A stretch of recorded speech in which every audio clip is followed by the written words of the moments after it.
नमस्कार। आज का हमारा टॉपिक है कि नेपाल को बहुत जल्दी से जल्दी अपनी सेना को लगभग 4 लाख कर लेना चाहिए और एक ऐसा स्विट्जरलैंड जैसा कानून बनाना चाहिए या वियतनाम जैसा कानून बनाना चाहिए कि जिससे प्रत्येक नेपाली को कुछ बंदूकें रखने की परमिशन मिल जाए सरकार की तरफ से और नेपाल में कुछ बंदूकों के कारखाने खोलने होंगे। तो दोस्तों, अब आप कहेंगे कि हमको क्या जरूरत पड़ गई बंदूकें रखने की। तो इसका मुख्य कारण यह है कि ये दुनिया अब तीसरे विश्व युद्ध की ओर चली गई है और तीसरे विश्व युद्ध की जो सबसे बड़ी लड़ाई होगी वो हिमालय में ही होगी, चीन और भारत के बीच में, क्योंकि इनकी सेनाएं बहुत विशाल है।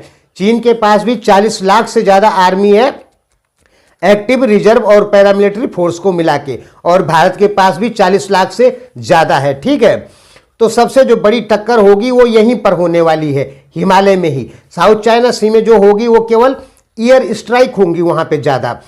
वहाँ पे जो हमारी जो किसी भी देश की लैंड आर्मी है वो कम लड़ेगी, जो एयर फोर्स है वो ज़्यादा लड़ेगी। और 1962 में जो भारत चीन लड़ाई हुई थी वो छोटी सी लड़ाई थी, वो उसको युद्ध नहीं कह सकते हैं, उसको झड़प कह सकते हैं, क्योंकि 12,000 सेना थी भारत की और लगभग 70-65-75 हज़ार चीन की सेना ने अटैक कर दिया था। ठीक है, और भारत का कुछ हिस्सा असम तक कब्जा कर लिया था चीन ने। जब भारत की सेना जाती है असम में तब चीन की सेना वहाँ से भाग जाती है, छोड़ देती है। फिर भी चीन ने भारत का कुछ एरिया कब्जा करके रखा, अक्साई चीन आदि जगहों को लेके। ठीक है, तो उस समय की लड़ाई बड़ी नहीं थी, ठीक है, छोटी सी लड़ाई थी। लेकिन अब की बार जो लड़ाई होने वाली है ये बहुत बड़े स्तर की लड़ाई है। इसे कहें तो ये पूरी दुनिया में व्यापक स्तर पे हो सकती है। हो क्या सकती है दोस्तों, आप ये समझ लीजिए कि दुनिया तीसरे विश्व युद्ध की ओर चली गई है। सबसे पहले ये भी जान लीजिए कि ये चौथा विश्व युद्ध है। आतंकवाद के खिलाफ जो युद्ध लड़ा उसको तीसरा वर्ल्ड वार कहते हैं कुछ विश्लेषक लोग, और इसको चौथा वर्ल्ड वार कहते हैं। खैर छोड़िए ये बातें, हम इसको तीसरा ही वर्ल्ड वार मान के चलते हैं। तो तीसरा वर्ल्ड वार जो होने वाला है वो हिमालय में सबसे ज़्यादा होने वाला है और ये इतने व्यापक स्तर पे होगा कि नेपाली जो भूमि है उसका भरपूर उपयोग करेंगी भारत और चीन की सेनाएं। नेपाल उनको नहीं रोक पाएगा, न तो चीन को रोक पाएगा न भारत को रोक पाएगा। देखिए, आप एक चीज़ को जान लीजिए, भारत का जो चिकन नेक है सिलीगुड़ी कॉरिडोर, वो उस पर भारत ने अपनी सारी व्यवस्थाएं कर रखी है। चाइना की सेना वहाँ नहीं आ सकती है, चाहे कुछ भी कर ले। चाइना की सेना के पास एक ही रास्ता है वहाँ आने का, वो कौन सा है? वो है नेपाल झांपा वाला रास्ता। ठीक है, उसी रास्ते से चाइना की सेना सिलीगुड़ी कॉरिडोर को भारत से तोड़ सकती है और कोई रास्ता नहीं है चीन की सेनाओं के पास में वहां आने के लिए। यानी साफ क्लियर है कि चीन की सेना के लिए अगर झांपा जिला लड़ने के लिए मिल जाता है तो वो सिलीगुड़ी कॉरिडोर को भारी नुकसान पहुंचा सकती है और क्या मालूम भारत से काट भी दे। और आपको तो पता होगा कि झांपा में चीन औद्योगिक पार्क खोल ही चुका है। इसका साफ मतलब निकलता है कि भविष्य में चीन इस भूमि का उपयोग करेगा ही करेगा।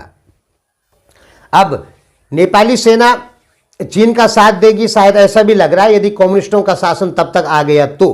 और कम्युनिस्टों का शासन यानी कम्युनिस्टों की सरकार भी आ गई तो भी नेपाल लगभग चीन का ही साथ देगा। हाँ, देवबा सरकार रही और लड़ाई हो जाती है तो शायद नेपाल चीन का साथ नहीं देगा। हालांकि चीन द्वारा नेपाल पे पूरे प्रेशर डाले जाएंगे कि नेपाली सेना का उपयोग भारत के खिलाफ किया जाए। ठीक है, और चीन अगर नेपाल सरकार मना करेगी, देवबा सरकार माना अभी युद्ध हो जाता है, ये संभावनाओं पे हम बात कर रहे हैं, तो चीन प्रेशर देगा देवबा सरकार के ऊपर कि भारत पे तुम भी अटैक करो। और बहाना तो आपको पता ही है, मीडिया है, नेपाली मीडिया, वो तो 1 मिनट में बता देगी कि भारत ने अपनी सेना भेज दी नेपाली भूमि को कब्जा करने के लिए। तो पूरे चांस हैं यहाँ पे कि नेपाल चीन का साथ दे। ठीक है, क्योंकि देवबा भी भारी प्रेशर में आ जाएंगे जनता के, और नेपाल की जनता में ज़्यादा से ज़्यादा लोग ऐसे हैं कि जो चीन का समर्थन करते हैं और काला पानी के नाम पे भारत से लड़ना चाहते हैं। ठीक है, ये तो दोस्तों आप जानते ही हो ना कि आप लोग काला पानी की वजह से भारत से युद्ध भी चाहते हैं, ये तो कन्फर्म है। सभी की बात नहीं कर रहा हूं मैं, लेकिन ज़्यादा से ज़्यादा लोग चाहते हैं। तो चांस ये है कि नेपाल चीन का साथ देगा, क्योंकि चीन बोल चुका है साउथ चाइना मॉर्निंग पोस्ट में कि हम भारत और चीन की लड़ाई होगी तो भारत को नेपाली सेनाओं के साथ भी लड़ना पड़ेगा। हमने आपको बताया था ना पिछली वीडियो में कि चीन को भरोसा हो गया है कि वो नेपाली सेना का उपयोग भारत के खिलाफ कर सकता है, लेकिन बाय द वे नहीं कर पाए चीन, तो प्रेशर तो देगा, सिलीगुड़ी कॉरिडोर के लिए आगे तो बढ़ेगा, बिल्कुल बढ़ेगा।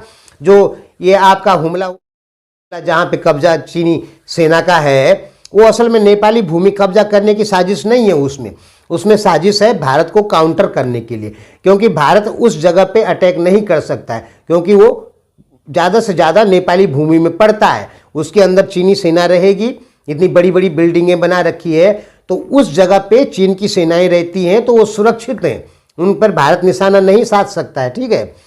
तो वो जो भूमि लोग कहते हैं चीन ने कब्जा कर ली, दरअसल में चीन को नेपाली भूमि नहीं चाहिए, लेकिन अपनी सेना को एक सुरक्षित जगह चाहिए, और वो वही जगह है हुमला वाली। तो चांस है कि नेपाल चीन का साथ दे, लेकिन अगर चीन प्रेशर बनाने में कामयाब नहीं हुआ, नेपाली जनता सोचे कि यार चलो भारत से क्या लड़ना, भारत तो हमारा मित्र राष्ट्र है, क्यों लड़ना, ठीक है, नेपाली जनता ऐसा भी सोच सकती है, ठीक है, वो दोनों तरफ जा सकती है। वो तो मीडिया के ऊपर डिपेंड करेगा उस समय, नेपाली मीडिया के ऊपर, सोशल मीडिया के ऊपर या मीडिया के ऊपर, कि वो नेपाली जनता का दिमाग किस तरफ ले जाती है, भारत से ज़्यादा दुश्मनी दिखाती है कि भारत से दुश्मनी उस समय ना दिखाए। वो नेपाली मीडिया के ऊपर डिपेंड करता है, नेपाली मीडिया ही माइंड मेकअप करेगी उस समय, और सरकार जो होगी उसको चीन के प्रेशर में आना ही पड़ेगा, ठीक है। और जब जनता और चीन दोनों का प्रेशर आ जाएगा सरकार के ऊपर में, तब नेपाल की सेना को भारत के खिलाफ लड़ना ही पड़ेगा। लेकिन हमने माना कि ऐसा नहीं होगा, नेपाल गुटनिरपेक्ष बना हुआ रहेगा, न चीन का साथ देगा न भारत का साथ देगा, इसकी भी पूरी संभावनाएं हैं, ठीक है, कि नेपाल गुटनिरपेक्ष बना हुआ रहेगा। तो उस स्थिति में सिलीगुड़ी कॉरिडोर पर चीन जरूर आएगा नेपाल के रास्ते, नेपाली सेना चीन को नहीं रोक सकेगी, क्योंकि नेपाली सेना के पास में हथियार ही नहीं है, तो चीन की सेना को कैसे रोक लेगी नेपाली सेना, कोई चांस नहीं है।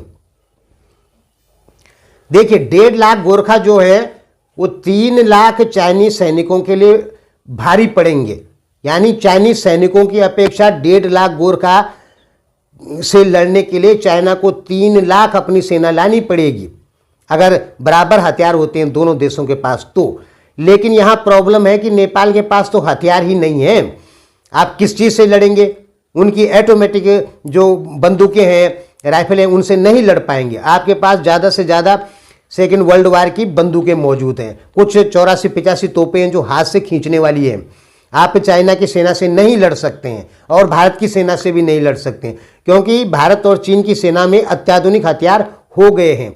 और आज की लड़ाई बहादुरी की नहीं है, खुखरियों की लड़ाई नहीं है, ऐसी लड़ाई नहीं है कि आप सीधे आगे बढ़ जाओ लड़ने के लिए, बहादुरी की नहीं है, दिमाग की लड़ाई है, टेक्नोलॉजियों की लड़ाई है और हथियारों की लड़ाई है। तो हथियारों की लड़ाई में आप नहीं जीत सकते हैं, या थोड़ा भी नहीं रोक सकते हैं, क्योंकि आपके पास हथियार ही नहीं है। ये सच बात है, आपको बुरा लग सकता है, लेकिन सच यही है कि आपके पास हथियार नहीं है। और चीन की सेना आगे जरूर बढ़ेगी सिलीगुड़ी कॉरिडोर के लिए, ठीक है, वो निश्चित है, आप नहीं रोक पाएंगे। तब आप कैसे रोकेंगे, या भारत जब चीन की सेना आगे बढ़ेगी तो भारत की सेना भी घुसेगी, फिर आपको क्या लगता है भारत की सेना नहीं घुसेगी? और भारत की तो टैंकों की रेंज में आता है आधा नेपाल, मिसाइलों की बात छोड़ दीजिए, भारत आधा नेपाल भारत के टैंकों की रेंज में आता है, और रास्ता भी लगभग ठीक है। भारत के टैंक तो स्पीड में चलेंगे नेपाल में, और भारत टैंक से गोले दागते दागते जाएगा तो जो नेपाल के कुछ छोटे मोटे सैन्य बेस बना रखे होंगे वो नष्ट हो जाएंगे। आप इस चीज को समझ लीजिए कि भारत के टैंक यदि टैंकों से गोले मारे जाएंगे तो नेपाल की सेना को, नेपाल आधा नेपाल भारत के टैंकों के गोलों की रेंज में आ जाता है, मिसाइल का उपयोग करना ही नहीं पड़ेगा भारत को नेपाली सेना के खिलाफ। मैं आपकी सेना को कमजोर नहीं बता रहा हूं, मैं ये कह रहा हूं कि आपके पास रोकने के हथियार बिल्कुल नहीं है, ठीक है। आप भारत के एक टैंक को भी नहीं रोक पाओगे, क्योंकि आप हाथ से जो चलाई जाती हैं तोपें, ठीक है, उनसे निशाना मारोगे, तो वो संभव नहीं है कि भारत के टैंकों को आप मार पाएं, ठीक है, क्योंकि उनमें कोई ऐसी जीपीएस तकनीक तो लगी नहीं है। चलो फाइटर प्लेन स्लो स्पीड में आ रहा है तो चलो आप उसको मार भी गिरा दें, ठीक है, लेकिन टैंक तो कहां से आएंगे, कहां से आएंगे? तो भारत की सेना भी घुस सकती है चाइना को काउंटर करने के लिए, लेकिन उसी स्थिति में नेपाल की अपनी 4 लाख आर्मी होती है और सभी देश की जनताओं के पास में हथियार होते हैं, तो चाइना की हिम्मत नहीं है कि वो आगे बढ़ जाए, ठीक है, और भारत की भी हिम्मत नहीं है, क्योंकि तब उसे हर जगह पर युद्ध करके आगे जाना पड़ेगा। यदि केवल सेना से युद्ध करना होगा तो सेना को समाप्त किया जा सकता है, 1.5 लाख नेपाली आर्मी को, कोई दिक्कत नहीं है उसमें, ठीक है। लेकिन जब पूरी जनता, 3 करोड़ जनता के ही पास में हथियार आ जाएंगे तो फिर सेनाएं कैसे आगे बढ़ेगी? ना तो चीन की सेना बढ़ पाएगी, नेपाल में घुस पाएगी, और न ही भारत की घुस पाएगी। वियतनाम इसका उदाहरण है। वियतनाम ने फ्रांस को भी हराया, अमेरिका को भी हराया और चीन को भी हराया। अमेरिका के तो उसने 56,000 आदमियों को ऊपर पहुंचा दिया भगवान के पास में, ठीक है। हालांकि अमेरिका ने बमबारी करके तबाह कर दिया वियतनाम को, लेकिन वहां से कम्युनिस्ट शासन नहीं उखाड़ पाया अमेरिका, और लास्ट में अमेरिका को मजबूर होकर भागना पड़ गया वियतनाम से। वही हाल चीन के, वियतनाम ने कंबोडिया कब्जा कर लिया। अब चीन की सेना आ गई, वियतनाम पे कर दिया अटैक, उन्होंने बोला कि वियतनाम को छोड़ो। तो वियतनाम की सेना से ज़्यादा तो जनता के पास में हथियार थे, सबके पास में, औरतें, लड़के, बच्चे, सबको गन चलाने की ट्रेनिंग, सब बंदूकें चला रहे थे। उसने चीन की सेना की धज्जियां उड़ा दी, चीन की सेना भी भाग गई वहाँ से, और 10 साल तक चीन वियतनाम को, कंबोडिया को छुड़ा नहीं पाया वियतनाम के कब्जे से। यानी चीन भी मजबूर हो गया वियतनाम के सामने। 10 साल कंबोडिया पर कब्जा, ये दिखाता है कि चीन मजबूर हो गया था वियतनाम के सामने, ठीक है। ऐसा क्यों हुआ? क्योंकि वियतनाम की जनता के पास में हथियार थे। इजराइल का भी लगभग यही हाल है। एक 20,000 स्क्वायर किलोमीटर का इजराइल अब पूरे अरब देशों की ऐसी की तैसी कर देता है। क्यों करता है? कि उसकी जनता के पास हथियार होते हैं। हालांकि इजराइल एक अमेरिका का उन्नत सैन्य अड्डा है, ठीक है। हम भारतीय कांग्रेस की सोच के अनुसार चलेंगे तो वो इजराइल को देश नहीं मानती है, बीजेपी के अनुसार चलेंगे तो इजराइल को हम सार्वभौम देश मानते हैं, ठीक है। तो आप ये समझें कि जिस देश की जनता के पास में हथियार होते हैं उस देश को कब्जा करना विदेशी ताकतों के बस की बात बिल्कुल नहीं है। कोई भी ताकत उस देश को कब्जा नहीं कर सकती है। हाँ, हवाई हमले में काफ़ी हद तक नुकसान पहुंचाया जा सकता है, लेकिन ऐसा तो नहीं कि हवाई हमले में आम जनता को ही आदमी खत्म कर दे, ऐसा तो नहीं ना होता है, ठीक है। तो आप ये समझ लीजिए कि जिस देश की जनता के पास में हथियार रहे हैं उस देश की जनता को कोई भी महाशक्ति भी नहीं हरा पाई है। वियतनाम इसका उदाहरण है, 3 देशों को हरा दिया, वो भी महाशक्ति देशों को, कोई कमज़ोर देशों को नहीं।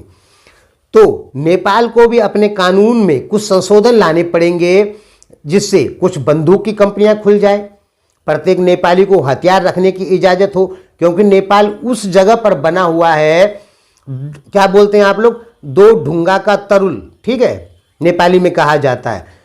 तो जब 2 पत्थर होंगे, तरुल होगा बीच में, तो वो पिचक ही जाएगा, और तरुल की जगह पे छोटी सी लोहे की गोली भी होगी तो वो नहीं पिचकेगी, ठीक है। तो लोहे की गोली यदि आप बनते हैं तो आपको न तो कोई भी पत्थर नहीं पिचका पाएगा, न चीन न भारत, और तरुल बनेंगे तो आप आराम से पिचक जाएंगे। तो मैं आपको क्या सलाह दे रहा हूं, लोहे की गोली बनने का। और लोहे की गोली कब बनेंगे आप? जब आपके पास में हथियार होंगे, कुछ बंदूक रखने के कानून होंगे, कुछ हथियारों की कंपनियां होंगी, कुछ आपकी सेना बड़ी होगी। तो ये सब जब बड़ी हो जाएगी तो चीन और भारत की जो सेनाएं हैं वो आपके देश में नहीं घुस पाएगी, क्योंकि अब यह निश्चित है कि अगर बड़े व्यापक स्तर पे भारत चीन में युद्ध होता है तो नेपाली भूमि का खुलकर उपयोग किया जाएगा। नेपाल गुटनिरपेक्ष भी बना रहेगा तो भी नेपाली भूमि का यूज होगा, उसे आप लोग नहीं रोक पाएंगे। आपकी जो 1.5 लाख सेना है उसके पास हथियारों की इतनी कमी है कि वो नहीं रोक पाएगी। 2.5 अरब 3 अरब रुपए के हथियार आप खरीदते हैं कहीं से, चाइना हो चाहे इंडिया से, वो कोई मायने नहीं रखता है दोस्तों। 2.5 अरब 1.5 लाख 2 लाख की तो एक राइफल ही आती है, फिर गोलियां हैं, ठीक है। तो इसमें बहुत इन्वेस्ट करना होगा, कम से कम 50 अरब रुपए तक आपको इन्वेस्ट करना ही होगा। वैसे तो 1 खरब रुपए तक इन्वेस्ट करना होगा। जीडीपी का कम से कम आपको 4% 5% यूज करना होगा अपनी जीडीपी का, तो जाके आप अपने देश को एक सार्वभौम देश के रूप में रखने में सफल हो पाएंगे। अन्यथा आप 2 ढूंगा के तरुल हैं। चीन और भारत की सेनाएं तरुल को कभी भी कुचल सकती है, ठीक है, क्योंकि जब बड़े लोग लड़ते हैं छोटे लोग बच्चे बीच में आ जाते हैं, आप अपने को बच्चा समझे, बुरा मत मानिए, वो सच है। आप अपनी जनसंख्या देख लो, भारत चीन की देख लो, ठीक है, भारत चीन की तो विशाल जनसंख्या है। तो जब बड़े लड़ेंगे, दो बड़े देश लड़ेंगे, तो आपको आपकी भूमि पर, तो आपकी जनता तो फालतू में मारी जाएगी। तो हमारा ये मानना है कि आपको हथियार की कुछ कंपनियां हथियार रखने के कुछ कानून बना लेने चाहिए, जिससे कि आपका देश एक सार्वभौम देश के रूप में हमेशा रहे। देखिए, चाइना के लिए इस्तेमाल होने की कोशिश मत कीजिए आप लोग, ठीक है, उससे आपकी देश रणभूमि बन जाएगी। ठीक है दोस्तों, अपने देश को गुटनिरपेक्ष रखिए, गुटनिरपेक्ष ज़्यादा अच्छा रहेगा, ये हमारा कहना है। अब आप बोलेंगे कि हम आपको आदेश दे रहे हैं, हम कौन होते हैं आपको आदेश देने वाले? हम अपनी राय रख रहे हैं, क्योंकि हम नेपाल पर वीडियो बनाते हैं और आपने कहा कि नेपाल के हित में वीडियो बनाओ, तो हम नेपाली के हित में वीडियो बनाते हैं। ठीक है दोस्तों, बुरा लगा हो तो माफ़ कीजिए। धन्यवाद।